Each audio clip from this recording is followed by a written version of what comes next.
नमस्कार दोस्तों और प्यारे बच्चों। आज मैं आपके सामने आप ही के सिलेबस से अपना अपना भाग्य कहानी का सारांश एवं समीक्षा लेकर आई हूँ, जिसके लेखक जनेंद्र कुमार हैं। आइए अब इस कहानी का सारांश और समीक्षा हम देख लेते हैं। अपना अपना भाग्य कहानी का सारांश एवं समीक्षा इस प्रकार है। अपना अपना भाग्य जनेंद्र कुमार द्वारा एक लिखित प्रसिद्ध बाल मनोवैज्ञानिक पर आधारित कहानी है, जिसमें उन्होंने बड़े ही मार्मिक ढंग से एक गरीब बच्चे की विषम परिस्थितियों का चित्रण किया है। कहानी नैनीताल की भयंकर सर्दी से प्रारंभ होती है, जहां पर एक 10 से 11 साल का बच्चा भूख और ठंड से मर जाता है। इस रचना के माध्यम से लेखक ने बड़े ही व्यंग्यपूर्ण ढंग से यह बताने का प्रयास किया है कि समाज में अमीर वर्ग कभी भी गरीब वर्ग और वंचितों की सहायता नहीं करता है। अमीर लोग गरीबों की अनदेखी करते हैं और उनकी सहायता के लिए आगे नहीं आते हैं। उनकी संवेदनाएं भावनाएं अमीर होने के कारण सब मर चुकी हैं, और जब गरीब आदमी या गरीब लड़का मर जाता है तो वह अपना अपना भाग्य कहकर स्वयं को दिलासा देते हुए आगे बढ़ जाते हैं। प्रस्तुत कहानी भी एक गरीब लड़का ठंड व सर्दी के कारण ठिठुर कर केवल इसलिए मर जाता है क्योंकि किसी अमीर वर्ग ने उसके प्रति कोई संवेदना नहीं दिखाई, उसकी किसी प्रकार से सहायता नहीं की। एक गरीब बच्चा भूख और ठंड से दम तोड़ देता है। हम उसे अपना अपना भाग्य मान लेते हैं और उसको उसकी स्थिति में छोड़कर आगे बढ़ जाते हैं। इसी प्रकार सामाजिक विषमता तथा अमीर और गरीब के बीच की गहरी खाई को कहानी में दिखाया गया है। कहानी का अंत दुखांत है, जो पाठकों को सामाजिक परिस्थितियों पर सोचने के लिए मजबूर कर देता है। कहानी का संक्षिप्त परिचय सुनकर ही आप समझ गए होंगे कि कहानी जो है, हमारी जो सामाजिक विषमताएं जो हैं, अमीर और जो गरीब का जो भेद है, उसको दिखाने का प्रयास लेखक द्वारा किया गया है। आइए अब इस कहानी का जो शीर्षक है वो कितना सार्थक है, ये भी हम देख लेते हैं। प्रस्तुत कहानी अपना अपना भाग्य एक गरीब लड़के के ऊपर केंद्रित है, जो अभाव के कारण अपेक्षित जीवन जीने के लिए मजबूर है। उसे किसी प्रकार की सहायता ना मिलने पर वह अपनी जान गंवा बैठता है। इस कहानी में लेखक जनेंद्र जी ने अमीरों के द्वारा गरीबों के प्रति अपेक्षित व्यवहार को दिखाया गया है। समाज के अमीर लोग सिर्फ बड़ी बड़ी बातें तो करते हैं, लेकिन किसी उपेक्षित वर्ग की सहायता नहीं करते हैं। गरीबों के भाग्य को दोषी ठहराकर तथा उन्हें अपना अपना भाग्य के सहारे छोड़कर वह अपने कर्तव्य को पूरा मान लेते हैं और अपने सामाजिक जिम्मेदारी से दूर भागते हैं। अमीर के मन में गरीब के लिए कोई सहानुभूति नहीं है। अपना अपना भाग्य शीर्षक को लेखक ने व्यंग्य के रूप में प्रयोग किया है, जो कथा के अनुसार उचित और सार्थक है। अब कहानी की कथा वस्तु यहाँ पर मैंने संक्षिप्त रूप में दी है, लेकिन कोशिश की है जो कहानी का जो सार है वो पूरा इस वीडियो में आ जाए। चलिए अब इस कहानी का संक्षिप्त सारांश हम देख लेते हैं। कहानी उस समय की है जब हमारे देश में अंग्रेज़ों का गुलाम हमारा जो देश था वह अंग्रेज़ों का गुलाम हुआ करता था। कहानी को नैनीताल क्षेत्र में दर्शाया गया है, जो एक पर्यटन स्थल के रूप में विख्यात है। यहाँ देश विदेश से हज़ारों पर्यटक आते हैं और नैनीताल की वादियों में सुकून खोजते हैं। नैनीताल की कहानी शुरुआत में बड़े ही प्रभावी ढंग से की गई है। लेखक अपने दोस्त के साथ घूमने आया है। वह सब होटल में ठहरे हुए हैं और शाम के वक्त नैनीताल की वादियों की सैर पर निकले हैं। कहानी आरंभ में व्यंग्यात्मक ढंग से हुई है। भटकते भटकते लेखक जो है सड़क के किनारे एक बेंच में बैठ जाता है और वहाँ एक दृश्य को देखने की कोशिश करता है। वहाँ की वादियों के चित्रण के पश्चात वह देखता है कि हर उम्र के युवक और युवतियाँ सड़क पर इधर उधर घूम रहे हैं। अंग्रेज आज़ादी से हमारे सड़कों पे चल रहे हैं और हमारे देश यानी हमारे अपने लोग जो हमारे देशवासी हैं वो दबे दबे आँखों को लिए ज़मीन की ओर देखकर चल रहे हैं। लाल लाल अंग्रेज के बच्चे और पीली पीली आंखें फाड़े पिता की उंगली पकड़े चलते जा रहे हैं और अपने पिता के साथ खेलते हैं और अपने धन संपदा के लक्षणों का प्रदर्शन करते हुए चले जा रहे हैं। यहाँ पर लेखक ने भारतीय सभ्यता को भी दिखाने का प्रयास किया है कि जहाँ एक और अंग्रेज का जीवन आनंद के पल को खुलकर जीने का होता है, वहीं हमारे समाज में भारतीय पिता जो जिम्मेदारी के कारण पहले ही बुजुर्ग हो जाता है और अपने जीवन को खुलकर जी नहीं पाता। लेखक ने इन दोनों स्थितियों से अवगत कराता है। इन सब दृश्यों के बाद कहानी आगे बढ़ती है। यहाँ पर लेखक ने भारतीय और पश्चिमी जो सभ्यता है उसका छोटा सा अंश यहाँ पर दिखाने का प्रयास किया है कि किस प्रकार से जो पश्चिमी लोग होते हैं, अंग्रेज़ लोग होते हैं, वो हर पल को जीते हैं, खुशी के साथ जीते हैं। उन्हें आज की चिंता है, वो आने वाले कल की चिंता नहीं करते हैं। जबकि भारतीय समाज में व्यक्ति जो है पहले ही जिम्मेदारियों के बोझ से दब जाता है। आइए अब इस कहानी को आगे देख लेते हैं। इन सब दृश्यों के बाद कहानी आगे बढ़ती है। लेखक को इतने में थोड़ी दूरी पर घने कोहरे के बीच से कुछ आता हुआ दिखाई दिया। वह 10-11 साल का लड़का था, गोरे रंग का, पर मैले के कारण काला नज़र आ रहा था। नंगे पैर और एक मैली सी कमीज पहने हुए था। पता नहीं दुनिया से बेखबर होकर कहाँ जा रहा था या कहाँ जाना चाह रहा था। बस केवल अपने वर्तमान को देख रहा था और कदम दाएं से बाएं और आगे पीछे बढ़ा रहा था। लेखक के मित्र ने उस लड़के को आवाज़ लगाई और लड़का दोस्त के पास आया। उसने पूछा, कहाँ जा रहे हो? लड़के के पास कोई जवाब नहीं था क्योंकि इस बालक का अभी तक कोई लक्ष्य नहीं था। वह जहाँ भी जा रहा था उसे खुद पता नहीं था। वो पहले किसी दुकान पर काम करता था और रात्रि में वहीं सो जाता था, पर आज उसे दुकानदार ने नौकरी से निकाल दिया तथा काम के नाम पर दुकानदार उससे हर प्रकार से काम करवाता था और मजदूरी के नाम पर 1 रुपया और जो बचा कुचा झूठा खाना था वो उस लड़के को देता था।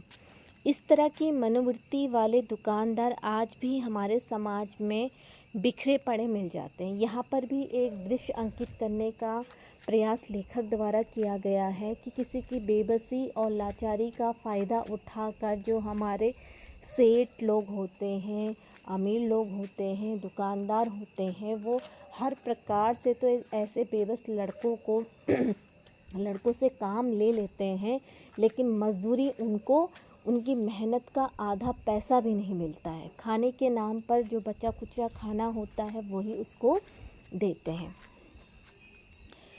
जो एक बेबस गरीब मजलूम लड़कों का फ़ायदा उठाकर उनसे सारा काम करवाते हैं। भारतीय समाज के इस मनोवृत्ति का वर्णन प्रेमचंद के कथा उपन्यास में देखने को मिलता है। कवि ने यहाँ एक और संकेत भी किया है कि हमारे जो प्रेमचंद जो है कथा सम्राट कहे जाते हैं, उनके कथा साहित्य चाहे वो उपन्यास की बात हो, कहानी की बात हो, तो उसमें यथार्थवाद और आदर्शवाद दोनों ही गुणों का वर्णन हमें देखने को मिलता है।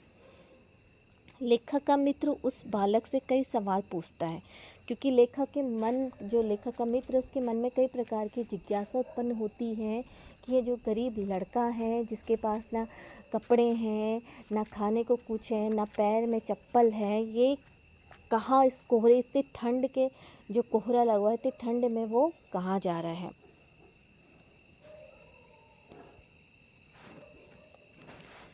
जिससे उन्हें पता चलता है कि लड़का का घर यहीं आसपास में है और अपने घर की बेबसी गरीबी को देखकर वो वहाँ से भाग आया है। उसके साथ गांव से एक और लड़का आया था जिसे किसी साहब ने इतना मारा कि वो मर गया। हृदय विदारक प्रश्न उत्तर में लेखक का मित्र अपने आप को रोक नहीं पाता। उस लड़के की ही नहीं बल्कि पूरे भारत के हर गांव, हर जन सामान्य की यही कहानी है। लेखक और उनके दोस्त उस लड़के को लेकर अपने एक वकील मित्र के पास जाते हैं। शायद उस वकील को एक नौकर की ज़रूरत थी। यहाँ पर लेखक वकील के स्वरूप का चित्रण भी करता है कि वकील किसी भी अनजान बच्चे पर विश्वास नहीं कर सकता और न ही उसे अपने घर में रख सकता है।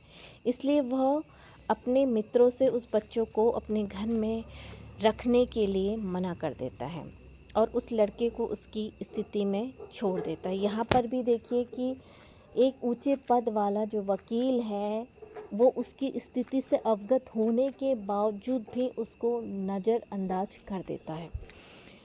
मनोविश्लेषणवाद इस प्रकरण का चित्रण करके पाठक के मन को छू जाता है। विश्वास नहीं होता है कि वो साफ मना कर देता है, बिना उस लड़के की परिस्थिति को जाने उसकी उस हाल में मरने के लिए छोड़ देता है। लेखक के मित्र के पास पैसे कम होने के कारण और अपनी बचत की चिंता के कारण वह उस लड़के को 10 रुपये का नोट भी नहीं दे पाता है। जब लेखक का मित्र अपनी जेब में हाथ डालता है तो उसके पास जो है 10 के 2 नोट निकलते हैं, लेकिन अपनी बचत की चिंता, अपने जाने की चिंता, अपने रहने की चिंता, अपने खाने की चिंता उस लड़के के ही बेबसी से ज़्यादा उसके मित्र को लगती है, जिस कारण वो उसको पैसे नहीं दे पाता है।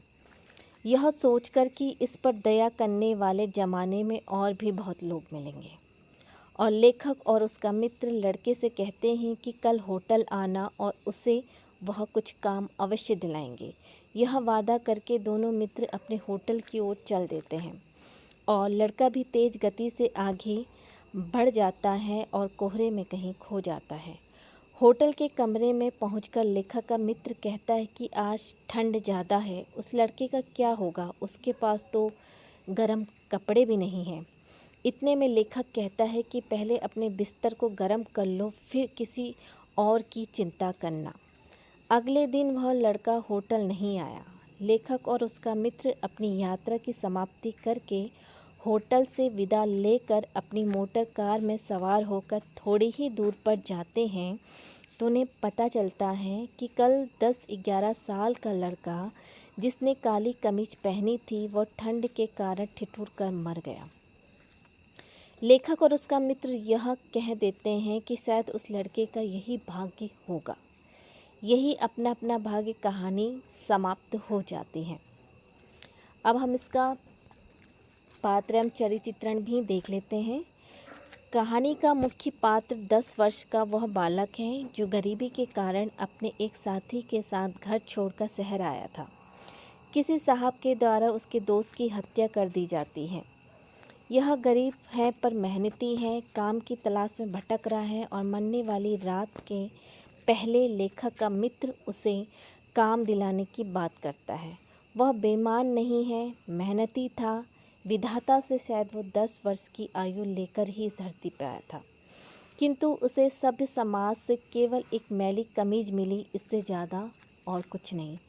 कितने संवेदनपूर्ण शब्दों का प्रयोग यहाँ पर लेखक द्वारा किया गया है।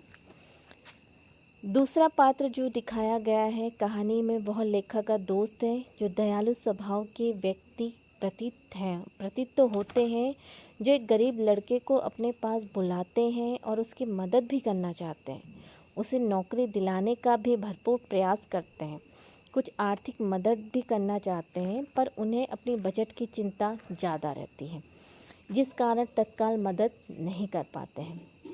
उस बालक को अगली सुबह होटल में बुलाते हैं, लेकिन उसकी पहली रात ही लड़का ठंड के कारण ठिठुरता हुआ मर जाता है।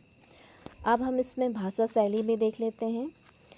मनोविश्लेषणवादी जनेंद्र की कहानियों में भाषा सरल है जो पाठक के मन की गहराई को आसानी से छू लेती है।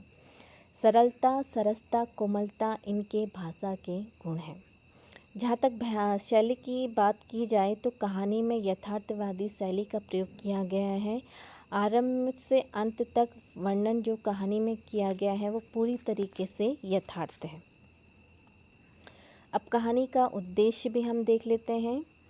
अपना अपना भाग्य कहानी में जनेंद्र कुमार ने सामाजिक विषमता भरी परिस्थितियों का मार्मिक एवं सटीक चित्रण करके पाठक के हृदय को स्पर्श किया है तथा पाठक को सोचने के लिए मजबूर कर दिया है कि हमारे समाज में आज भी अमीर वर्ग गरीब और निर्धन व्यक्ति को सहारा देने में डरते हैं।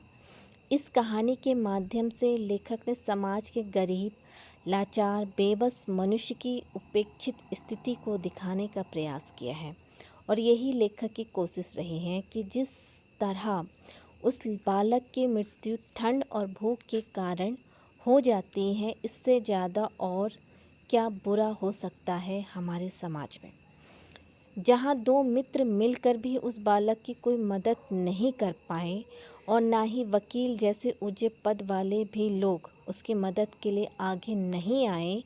कहानी के पात्र लेखक जैसे भी पढ़े लिखे लोग भी हैं जो अपने दोस्त के द्वारा यह कहने पर कि लड़का कैसे ठंड में रात काटेगा, इस पर अपने दोस्त को स्वार्थ की फिलॉसफी समझाते हुए कहते हैं कि पहले अपना बिस्तर गर्म करो, फिर दूसरों की चिंता करना। समाज के इन्हीं मनोदशा का यथार्थ वर्णन लेखक द्वारा किया गया है। जो इस लड़के के साथ हुआ है वह अन्य किसी लड़के के साथ ना हो और ना ही ऐसे निर्धन और गरीब या लाचार व्यक्ति के साथ हो, यही कहानी का मुख्य उद्देश्य है। उम्मीद है कि आपको ये कहानी पसंद आएगी। अगर आपको ये कहानी पसंद आती है तो आप मेरे चैनल को सब्सक्राइब करिएगा और वीडियो को लाइक करिएगा। Thank you for watching.